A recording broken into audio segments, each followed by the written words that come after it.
Mga bata, nandyan na pala kayo. Ready na ba kayo para sa bagong araw na to? Kung ready nyo nga kayo, sabihin nyo nga, ready na kami.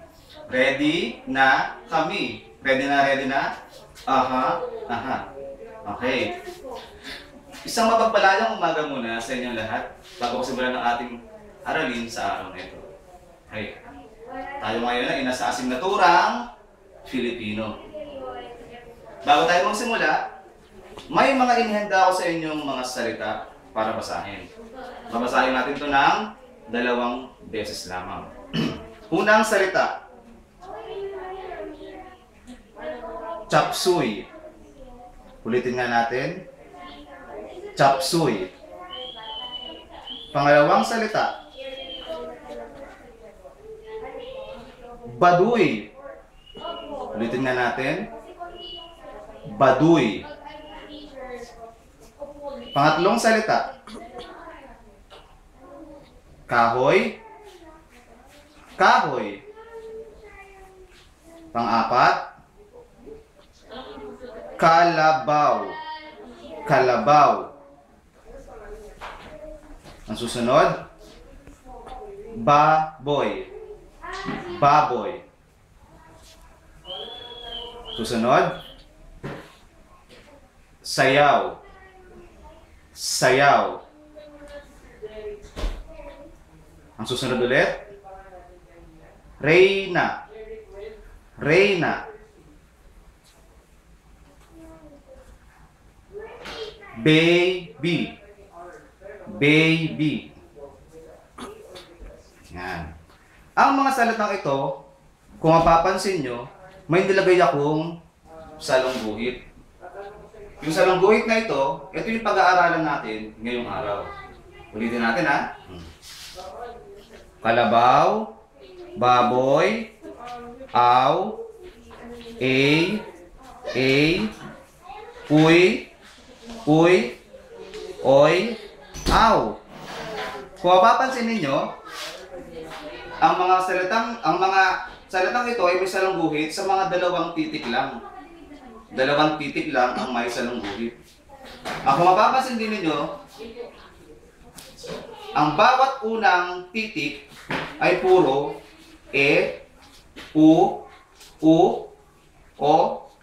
a, e. Sa ating alfabeto, ang mga a, e, i, o, u ay tinatawag natin mga patinig. Samantala yung kanyang kasunod na salita, y,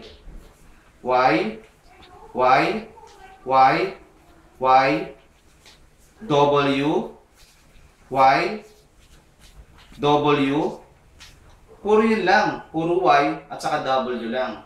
Ang tawag natin sa mga Y at W ay hindi patinig, kundi malapatinig. Na kung saan, kapag pinagsama natin yung patinig at saka malapatinig, makakabuo tayo ng, ito ang lesson natin ngayong araw. Ang diptongo. Kapag sinabi natin diptongo, ito ay pinagsamang patinig at malapatinig. Ulitin natin. Ang mga diptongo ay pinagsamang patinig at malapatinig. Ano ulit yung mga patinig na yon? A, E,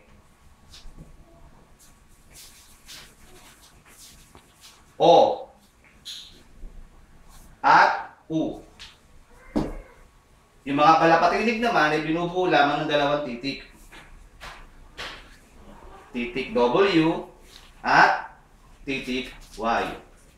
Ayan. Kapag pinagsama natin yung A at saka Y, magkakaroon ng pantig na I. Kapag pinagsama natin yung O at saka Y, magkakaroon ng OY. Kapag pinagsama natin yung E at saka Y, magkakaroon ng A. Kapag pinagsama natin yung U at saka Y, magkakaroon ng uy. Ganon din sa A, W. Aw, O, uy, at saka ew. Ang tawag natin, kapag pinagsama natin yung mga yan, ay diptongo. Pero, paano ba natin malalaman Pa-ano.